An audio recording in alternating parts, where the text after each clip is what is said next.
Happy New Year! Welcome to the first video beer review of 2014 for Chad's Beer Reviews. And hopefully this is going to be a good one. This is the 2011 Stone Belgo and I don't know if it's Belgo or Belgo Anise Imperial Russian Stout. It's 10.5 ABV. It says 2011 odd year release. So yeah, this came out in 2011. I was hoping there'd be an actual bottling date on it, but if there is, I can't see it. So anyways, I got this at my homebrew club's Christmas party. We had like a Yankee raffle type thing. It's basically like a raffle. Everybody brings a real, high-end, top-shelf beer like this, and then through a raffle process, you get one. So I have no idea who brought this, but thank you to that good person. So hopefully it'll be a nice, belated Christmas present. Anyways, got in the glass here, pretty typical stout appearance. It did have a little bit of a bigger head when I poured it, probably about 3 fingers. As you can see, it's just kind of a, tan, kind of foamy, frothy type thing. I could smell it as soon as I popped the cap on it. Yeah, I mean, as much as your average run-of-the-mill Russian Imperial Stout smells like licorice, I mean, this one is brewed with anise, so I mean, it's like super, super licorice. Black licorice, that is. Yeah, it's very sweet. It smells very candy-like. It smells like Belgian candy syrup, if you've ever smelled that.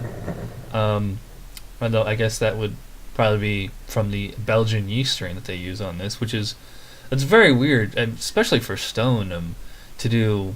I mean, because it's funny because like when you think of Stone, you think of IPAs, but it seems like in the last year or so, like all the great beers I've been reviewing from Stone have been all these like variations of the Russian Imperial Stout and the Stone 𝓑𝓮𝓮𝓲𝓷 Stout. I mean the Enjoy Buys were great too, but yeah. So it smells like licorice. It smells like candy. No alcohol.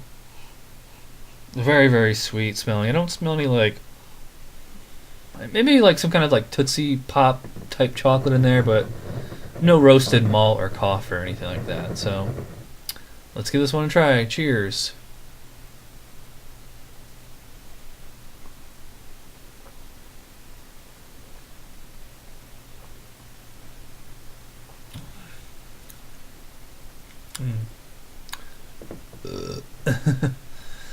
It's funny. I did get a little bit of warmth right as it was going down, right on the end there. But otherwise, it's pretty classic Stone IRS. I mean, kind of like what I was saying with the nose. It's like, most Russian Imperial, especially, top shelf, high end ones like this, or the base style for this one, I should say. You tend to get like so much of that black licorice, and this is that. It's that same base, but just amplified. So it's like. It's not that it like happens to be sweet. It's that it's like purposely sweet. It's very sweet. It's not cloying though. Yeah, a lot of black licorice on this one.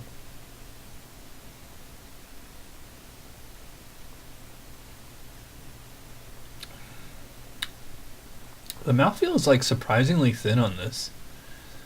It could be from the Belgian yeast because. Usually when you drink a big, 10.5 ABV American stout like this, they tend to just be like thick. Thick, viscous, very like low carbonation. This one is, I mean, it's not exactly super crisp or anything, but there's definitely like a thinner, like wetter mouthfeel to it, if that makes sense. You get tiny little bit of like microcarbonation across the tongue. I get a lot of like black cherry on this one. Definite black cherry. A little bit of like that kind of Tootsie Roll chocolate I was talking about before.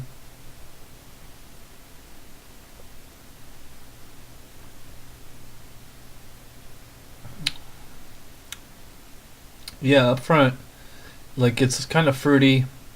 It's like black cherry, a little bit of like Tootsie Roll, Hershey's chocolate syrup, something like that. Not super sweet. You have that kind of Belgian yeast character that's riding it's like in the background the entire time. Like it's always there, but it's never like a huge presence or anything. Um, I do notice the mouthfeel throughout the entire thing, especially like on the finish. It finishes extremely clean for a beer this caliber. 10.5 ABV. They tend to just be like tend to linger and just be very sweet, or like even actually kind of bitter, depending on how much roasted malt you get out of it. I actually, like I said with the nose, I really don't get a whole lot of like stouty character on this one.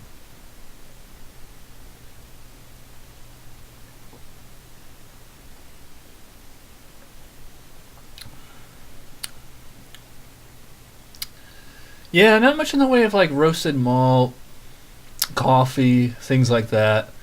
Um, I'm not saying it's bad. I mean, I'm just describing what my taste buds are reporting to me. Yeah, it's good. It's interesting. It's not so much that it's like a daring novel beer or whatever. Like it was like a huge gamble or anything like that. I mean, it's definitely different. I have a feeling this was inspired by Deschutes the Abyss, which is, another big, imperial stout like this that's literally brewed with licorice. Although, um, as far as I know, that just uses regular American yeast, and this uses the Belgian yeast. So it's funny because like I guess on a technical level you could compare this to the Abyss, but as far as flavor and enjoyability, like it's not quite the same. I let this sit out for like 30-40 minutes before I shot the review, so I'm definitely getting all the flavors that are coming through here. Um, yeah, it's good. It's a tad disappointing because I thought this was gonna be knock my socks off type beer, but it's just a plain old really good beer. Um, a good solid imperial stout. Let's see. Let's go. I got the right beer here, and I'm gonna try to do this from now on. Aroma. I'll give it a 7 out of 10. Appearance. Well, I mean, there's definite lacing there, and had a pretty decent head when I poured it, but it still wasn't amazing. Like if there's tons of lacing, we'd give this a 5, so I'll give this a 4. Taste. I think I'll give this an 8, and for palate, again, it's kind of a contradictory. I mean, the mouth feels thin, but at the same time, like the drinkability is high on it. It doesn't drink like usually imperial stouts like this. They're actually like a challenge to drink, whereas this one is actually it's not that it's smooth. It's just that it's like not super thick viscous. I'll give it a 4 on palate, and for overall, I'll give it a 15. I'll give it a 16. It's a little bit better than that. That's a 3.9 overall, which comes out to an 8 out of 10 on my scale. So, which is what I had thought of.